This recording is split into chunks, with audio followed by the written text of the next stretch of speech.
Hey everyone, welcome back to the channel. Thanks for tuning in for another episode. Obviously, I've got a big bandage on my forehead, and because I do daily videos, you're probably going to see me doing some videos in the short term near future where I've got bandages on my head or a big scar. So I'm going to get a lot of questions regarding it. And I figured I would address the situation here and kind of give you a little bit of a story as to what's happened so that hopefully you can learn from me and maybe it helps you out just like I learned from my buddy Josh Douglas, who fishes the Bassmaster Elite Series not too long ago. It was at the end of his season. I want to say it was back probably around September-ish. Josh made a post on social media talking about having a pimple that appeared on his neck, and it was bothering him a little bit, and the fact that it wasn't going away. So he went to his dermatologist, had it looked at, and it turned out to be squamous cell carcinoma, I believe. And when I saw that post, it had me question a pimple-like thing that I had on my forehead. And I think as a fisherman and somebody who's in the outdoors all of the time, we are always thinking about skin cancer, and it's something that with clothing that's come out recently, pretty much all of us are wearing sun protective clothing, but I really have not worn sun protective clothing until I formed my relationship with Striker brands a few years ago. So it's something that I haven't, unfortunately, done as much care as I probably should in terms of sun protection. When I saw Josh's post, I started thinking about the pimple that I had on my forehead that concerned me a little bit because it had kind of popped up probably, I'm gonna say 2 months earlier, and it was not really getting much bigger, but it was just a little bit getting bigger, but it would not heal. It would not go away, and there were a few times where, like, I would catch it with my fingers, and I would actually, it would scab open, or it would start bleeding on me, and then it would take a really, really long time for that little tiny scab to heal up and disappear. So when I saw his post, it spurred me on to to go have mine looked at, and mine turned out to be a basal cell carcinoma, which is a form of skin cancer, the probably the best form that you can get. Pretty much, it just entails cutting a big chunk of the area out to make sure that you've removed all of the cancerous cells. So that's what I went through a couple of days ago. So first off, thank you to Josh for making that post. That's basically why I'm making this video. Had I not seen his post, I don't know that I would have gone in and had it looked at, because it was not something that it was not a huge concern of mine. It was something I was aware of, but seeing his and seeing, he put in his Instagram post a couple of pretty gory looking pictures. It kind of spurred home how important it was. And I will tell you one thing I've really come across since I've been a parent for the last 6 years is, like, I want to see my kids grow up. So in the old days, I probably would not have gone to the doctor. Since I've had kids, it's something I recognize I need to do, and I need to go have checkups and whatever it is for issues like this. So, long story short, I had it cut out. Everything's good to go. It's going to take a couple of weeks probably to have it really kind of heal up pretty good.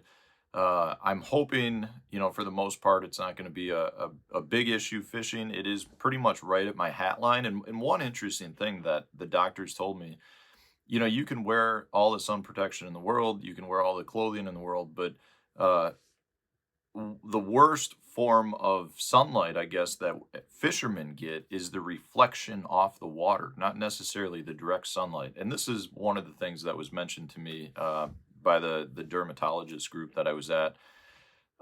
It's just one of those things that that reflection can be almost as bad. So you want to be aware of that. You want to make sure you're wearing your sun protective clothing. I'll do a shameless plug for Striker brands because they've come out in the last couple of years with great, great summer clothing. This is honestly, guys, this is the most comfortable summer sun protective shirt I've ever worn. This is called the Guardian Hoodie. And I got to tell you, so I was late to the game in sun protective clothing. I did not find it comfortable. A lot of the stuff early on, it was just kind of real.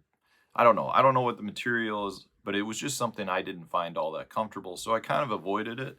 But I have to tell you, and you've seen me wearing this in a pile of videos from this past year, because this is a new shirt they came out with. This is by far the most uh, well thought out shirt I've ever worn. Everything from the hood fits well, so it's got a lot of loose room, but it's a little tighter around the brim, and it's stretchable. It's got a built-in neck gaiter that also is removable, so if you don't like that, you can remove it, but it's again, it's an extremely loose neck gaiter, so it fits tight around the face, but then loosens up so it's not like strangling you. It's got all these air holes under the armpits, so it's extremely cooling. I mean, it's really a shirt you fish in 90-degree weather and you feel cool when the wind blows. It's got the built-in thummies for the people that like the thummies, and that protects the back of your hand. It really has everything you need. If you're not doing that, you might want to think about wearing some sun protective gloves. Another thing you see me in my videos all the time, I'll be fishing in pants. These Striker X2 pants on the hottest days of the year because they're more comfortable than wearing shorts because you're cooler in those pants than you are in shorts a lot of the time. So there have been such big headways in the UPF sun protective clothing over the past several years that it is truly more comfortable to fish in that stuff on the extremely hot days than it is to go out in a t-shirt and shorts most of the time. So the point being, it's something you might want to consider if you're not wearing good sun protective clothing at this point. A lot of what I have is probably based on my own stupidity.